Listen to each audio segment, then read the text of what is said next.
Coming up on Bear News, President Trump's new tax reform and what it could mean for you. An update on President Trump's travel ban and the 2 new countries it impacts.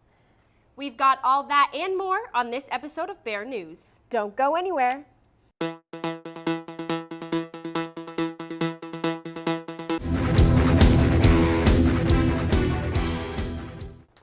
If President Donald Trump gets his way, corporate taxes will go way down and the standard deduction for individuals and couples will go way up.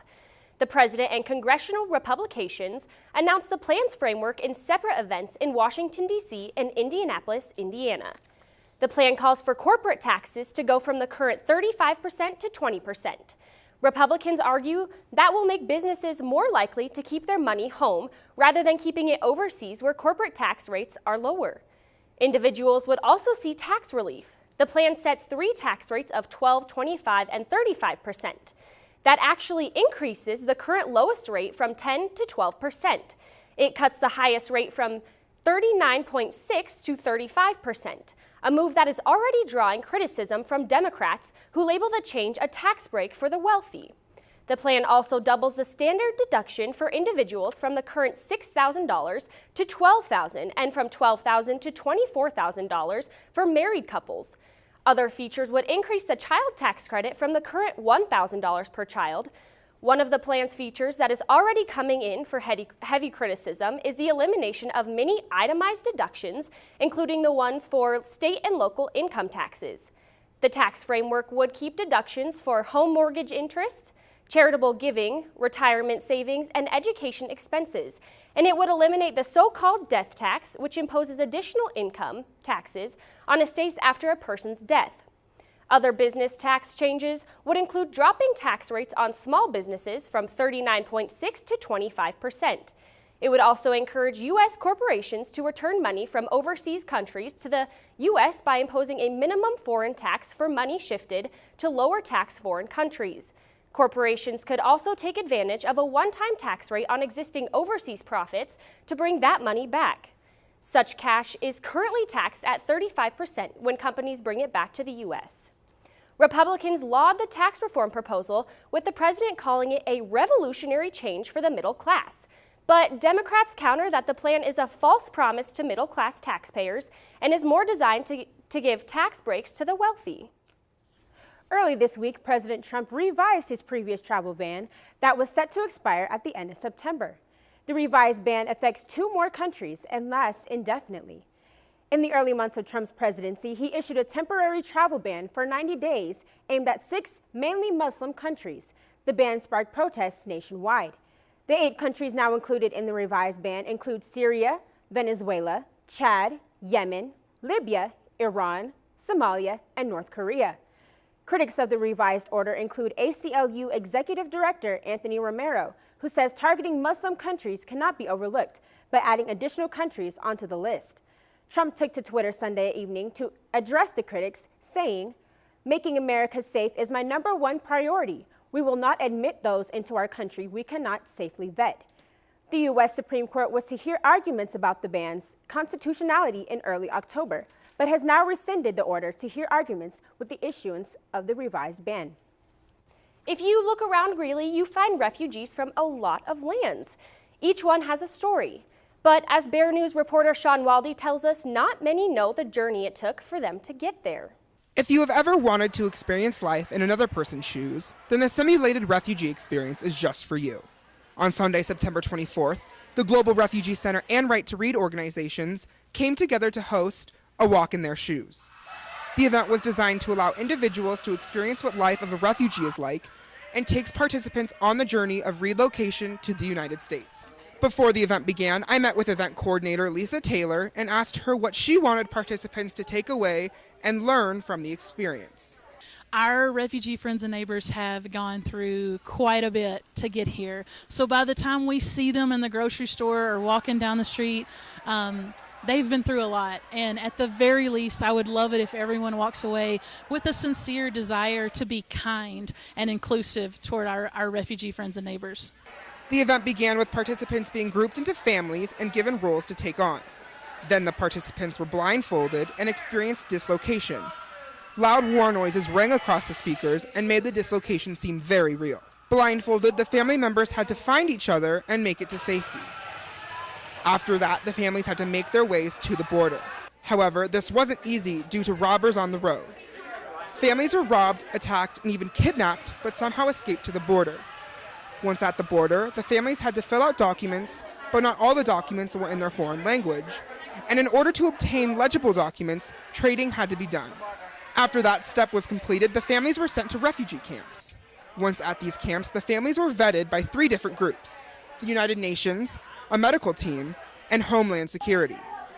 After passing through all 3, the families were given plane tickets to the United States. However, the journey wasn't over quite yet. The families were given help settling into their new homes. This entire simulation took less than 2 hours, when in reality it takes months, or could even take up to years. After the event, I met up with one participant and asked her about her experience. Eye-opening for sure, where the kind of chaotic feeling throughout going through all the vetting process and the refugee camp and trying to keep everybody organized. It was stressful, but it was kind of good to see what that process is like. Reporting from the Mosaic Church, I'm Sean Waldy, BearNews.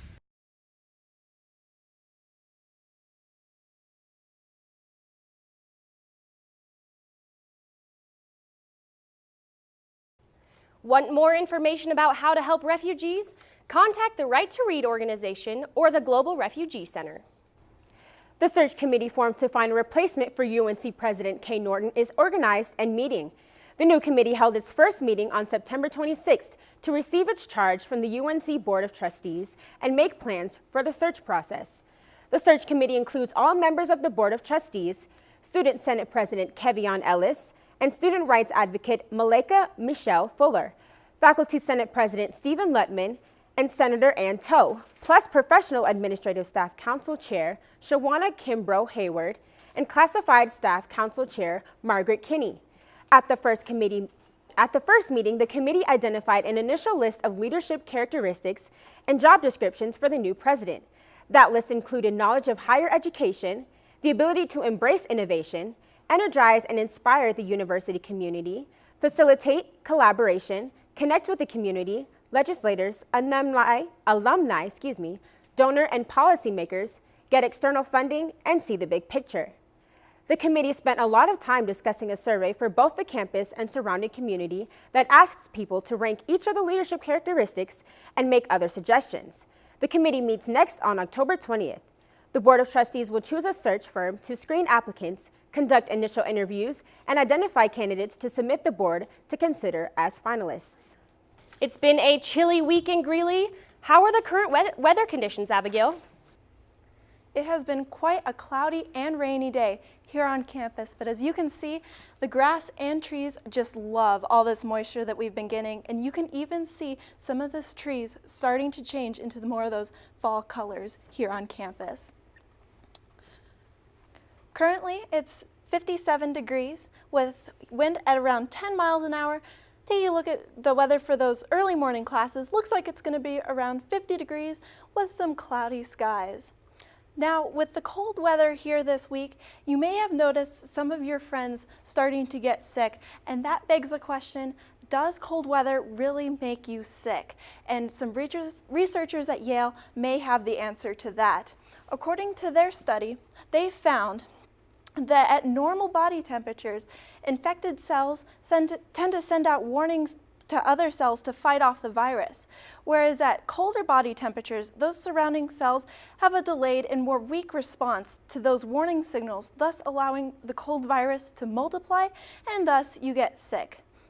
Now, last week we were talking about Hurricane Maria moving over Puerto Rico and how their National Weather Service radar was out. Well, on the left-hand side of your screen is what a Doppler radar should look like, and on the right-hand screen is what the San Juan radar currently looks like. Quite the shell of its former self, you might say, as the outer shell has been completely demolished. We don't know when this is going to get back up online, but I have a hunch it is going to be a while. I'll have your full forecast and an update on some natural disasters occurring throughout the world coming up.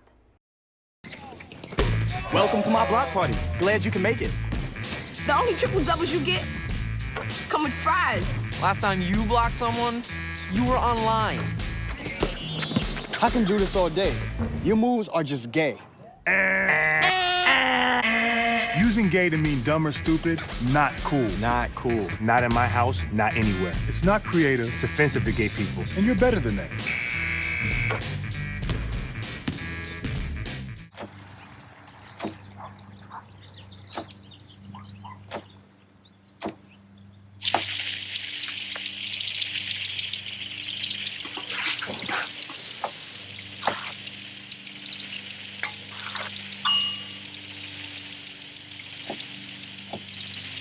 Clean kitchen surfaces, utensils, and hands with soapy water. 1 in 6 Americans will get sick from food poisoning this year. Keep your family safer. Check your steps at foodsafety.gov. Welcome back. I'm meteorologist Abigail Stewart. Taking a look at our current satellite, we've got quite a few clouds lingering around Colorado and states south of Colorado. Now, some of those clouds did bring us some rain this morning, but not anymore. Those storms are now moving out onto the eastern plains, more into Kansas right now. For the weekend, we're going to have high pressure here to stay, which is going to keep some of those clouds around, but not really much of a rain threat over the weekend that we're looking at. Looking at our 5-day weather forecast, tomorrow it's going to be around 65 degrees with some partly cloudy skies. Saturday and Sunday we see more clouds roll in, but a little bit higher temperatures and more of a cloudy start to your week next week. Now I wanted to spend a little bit of time talking about the Mexico earthquakes, specifically the one on September 8th and the one on September 19th. On September 8th, a magnitude 8.1 earthquake occurred off the coast of southern Mexico, leaving 100 people dead. The epicenter of this earthquake is shown here as the red dot, and as you can see, quite a ways from the mainland, but did cause some substantial damage in coastal cities in Mexico. The earthquake on September 19th was a magnitude 7.1 that killed 300 people, and sadly, some of those deaths were from an elementary school collapse that left over 20 people dead. Oddly enough, this earthquake occurred on the anniversary of an 8.1 earthquake in 1985 that killed more than 5,000 people. The epicenter of this earthquake was about 2 hours from Mexico City in Puebla, Mexico. Now, so why does Mexico have so many earthquakes? The reason for this is because Mexico sits on a subduction zone. This means the plate of the ocean starts to submerge underneath the plate of the continent. And when that happens, the rocks are stressed and stretched until they finally slip, and then you get an earthquake. Oddly enough, this is one of the reasons why Mexico has so many volcanoes too, because some of the rocks that are dove down underneath the continental plate then are liquefied and turned into magma, which then shows up at the surface as volcanoes. Now here's some pictures from the Mexico City earthquake from the Denver Post. As you can see, Mexico City is in ruins pretty much after this earthquake. A lot of people having to clean up a lot of structural damage. Just looks awful there, but a lot of people coming together to help their community down in central Mexico. Here at Better Weather, we will continue to pray for the victims of these earthquakes and keep you up to date with any natural disasters that occur throughout the world. We'll have more after this break.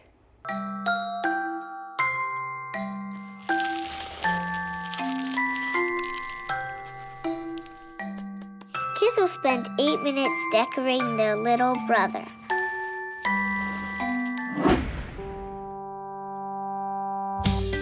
Brushing for 2 minutes now can save your child from severe tooth pain later. 2 minutes, twice a day. They have the time.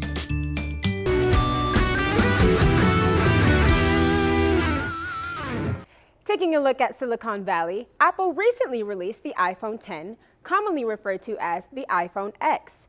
The latest addition to the iPhone family is different from any previous device. The iPhone X lacks a home button, but has facial recognition capabilities and is more touch sensitive. According to Apple, the new release has an all-glass design intended to blur the lines between the device and the screen.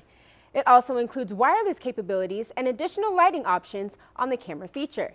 Apple unveiled the iPhone 10 in early September, completely skipping the iPhone's 9th generation. If you want one, you'd better have lots of cash in your wallet. The new iPhone sets you back between $999 and $1,049. College is the perfect time to travel the world. BearNews reporter Michaela Lander explains how from 4,969 miles away. Saludos de España! I'm standing in the very center of Madrid in Puerta del Sol, which is essentially the Times Square of Madrid. The city is bustling with architecture and culture, and every year an estimated 6 million tourists and students flock here to experience everything Madrid has to offer.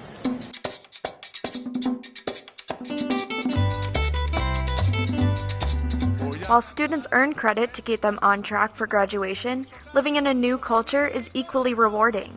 For student Ruben Torres, being in Europe for the first time comes with many new surprises. I've not been to Europe before. This is my first time. My favorite part about the culture so far in Madrid has been the liveliness and the old schoolness at the same time.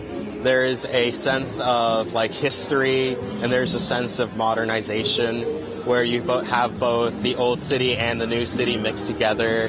Carlos Marin of International Studies Abroad knows firsthand the benefits of international schooling.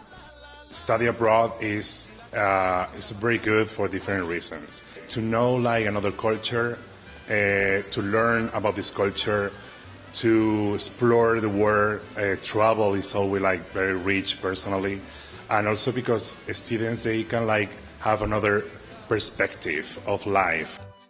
If one student they don't want to go to the school, to university, this is not allowed. This is a studies program. If you can live the experience and get credits, you are not losing time in your studies time in your home university. Behind me is one of the famous symbols of Madrid, El Oso y El Madroño. Before Madrid became what it is today, it was a barren land known as Ursa. Ursa is the Latin word for bear, which should sound familiar as it's one of our online student resources on campus. Before this entire city was built, it was inhabited by these bears who ate from these strawberry shrubs. Now it's a famous symbol which is represented all throughout the city. And if I'm honest, it makes it a little bearable to be away from campus. Back to you in the studio. The Center for International Education is excited to help you plan your next adventure. They can help you choose a location that best fits your interests and degree. Stop by the office between 8 a.m. and 5 p.m. and watch for more tips from Michaela in our upcoming shows. Putting a PVC pipe in between your legs and running around a field while catching and throwing balls may seem crazy, but for the UNC Quidditch team, those are crucial skills for winning their games. This week, BearNews reporter Sean Waldy found out all the wizarding secrets behind the game. UNC's Quidditch team was started 8 years ago and continues to grow each year. Last year, the UNC team made it all the way to the Division II Nationals, which were held at Texas State. On Wednesday, September 20th, I went to the West Campus practice fields to get a glimpse of their practice. Before their practice started, I met with team captain Connor Tacton and asked how he heard about it. Well, I heard about it at my orientation, I think, and then Bears Week, the Rec Fest. That was a big thing that they recruited me there. Quidditch is a co-ed sport played around the country, and each team has 6 players, and there's 4 different positions: chasers, keepers, beaters, and seekers. The games are played with semi-deflated dodgeballs, and the objective of the game is to get the ball through one of the 3 hoops to score 10 points. If a player is hit with a ball at any time during the match, they must rush back to their goal and touch it before they continue playing. Each game is played in 18 minutes, and halfway through the game, the golden snitch will come out onto the field for players to try and catch. The snitch is worth 30 points, and once caught, ends the game. Quidditch has become a lot more aggressive in recent years and now allows players to tackle each other. Unlike most other sports, this magical game has no boundaries. Players can attempt to score from anywhere on the field. After practice, I met with the team coach, Caleb Adams, and asked him why he plays. I like to play because a lot of the people on the team are my closest friends, just all my friends basically, and it's a fun competitive sport. We get to travel, lots of great things about it. Reporting from the UNC West Campus practice fields, I'm Sean Waldy, BearNews. The UNC team has the spirit, heart, and drive to take it all the way this year. From all of us here at Bear News, we wish you luck. If you're tired of the same old scenery and you're looking for a new adventure, you're in luck. Denver is just an hour away and full of lots of attractions, including the breathtaking Denver Botanic Gardens. The Botanic Gardens are packed with lush plants and greenery covering over 20-plus acres in the downtown Denver area. The Botanic Gardens opened in 1951, and throughout the gardens, plants are divided into sections based on climate, soil type, precipitation, and other factors that allow for the plants to thrive. Many visitors of the Botanic Gardens might not believe that the gardens offer events all year long, including next month. The garden undergoes a spooky transformation for 4 days during October for the Halloween-inspired event called Glow at the Gardens. Glow at the Gardens is a fall event. This is going to be the third year that we've done it, and it's a really fun all-ages event where we just cover the grounds with hundreds of illuminated carved pumpkins. We have professional pumpkin carvers, and so it's just a really great fall activity to come out and enjoy the gardens after dark. Adding to the excitement of the upcoming season, the Botanic Gardens are claimed to be haunted as the gardens are built on a cemetery. It is said that workers often find bones when digging up soil in order to plant new greenery.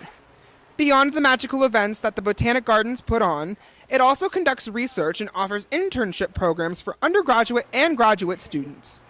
The Gardens does have internship programs. The majority of the internships are for horticulture students, so those that are studying ecology or plants, and then we do have applicants that come from all over the country, sometimes internationally, and then some departments do offer internships, like the marketing department where I work just has their first batch of interns this semester, and then development, if you're interested in fundraising, that type of thing, or education, also have some internship opportunities here or there. Reporting from the Denver Botanic Gardens, I'm Sean Waldy, Bear News. Glow at the Gardens begins October 18th and ends the 26th. The Botanic Gardens also offers student discounts. You can get more information about the academic programs at botanicgardens.org. If you're a music enthusiast and like to have fun, downtown Greeley was the place to be Friday night. Odell Brewing Company held the 11th annual block party, which catered to residents of all ages.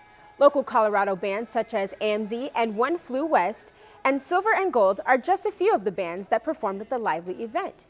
AMZ played hits such as Words and Sorry Not Sorry, while Silver and Gold got the crowd on their feet. By the end of the night, everyone had a bite to eat and got a taste of what Colorado music has to offer. If you want more info about local bands, check out the Moxie Theater for their full schedule. Tensions are still high between the United States and North Korea. With the threat of nuclear war becoming a more realistic possibility, Bear News reporter Sean Waldy went to Michener Library to ask students their thoughts about the situation. I'm Sean Waldy, reporting in front of the Michener Library, asking students their thoughts about the standoff between North Korea and the United States. That's a pretty hard one. I think that it's being handled really poorly. I feel like, unfortunately, the guy that was elected to do the job is doing the job as best as he can. It's not going too great right now, but hopefully things can improve moving forward. I think the biggest problem with it is when both nations have nuclear arms, it becomes more of a tightrope walk when they talk to each other, so need to be a little more courteous between the two of us. But also I think that it's just a bad thing because North Korea is not nice to their citizens, I don't think. I think Kim Jong-un treats his own people wrongly, so I definitely do not like North Korea, but I think it's just a bad situation all around. I'm not even gonna lie to you. I'm not really as updated about it, just for the fact like I haven't been really watching the news, just because it feels like it has like a negative diaspora about it. But from the most part, from what I heard, I'm not gonna speak upon it just because I don't know a lot of information. But for the most part, I don't know. I am like terrified just because like I have family back home in Hawaii. And, like, I did see, like, an article on Hawaii News Now saying, like, they only have 12 minutes to prepare if they were to go after Hawaii. So that makes me terrified just because I'm like, what about my family? I didn't know that was happening. I think that the U.S. could do, like, more to, like, keep them in their little bubble. But I also think that it's important that we try to, like, save the innocent people of that country because I don't think they honestly know, like, what's going on outside of it. And I think that's really sad. Well, I think that we definitely have a lot more like military power and forces and resources than North Korea. So I feel like if it came down to it, like, and we had to like go to war with them, we would probably do a lot better than they would. So I don't know. That's kind of all I know. I personally don't have any opinions on the matter. I believe that as the more powerful country, we need to do what we need to do and take them out. Reporting from the Michener Library, I'm Sean Waldy, Bear News. Student reactions mirror those across the country. Mixed emotions and a bit of confusion. And that's our show for tonight. Thanks for joining us this evening. We'll be back next week. Until then, stay up to date on our Twitter and Instagram at BearNews. Be sure to follow us.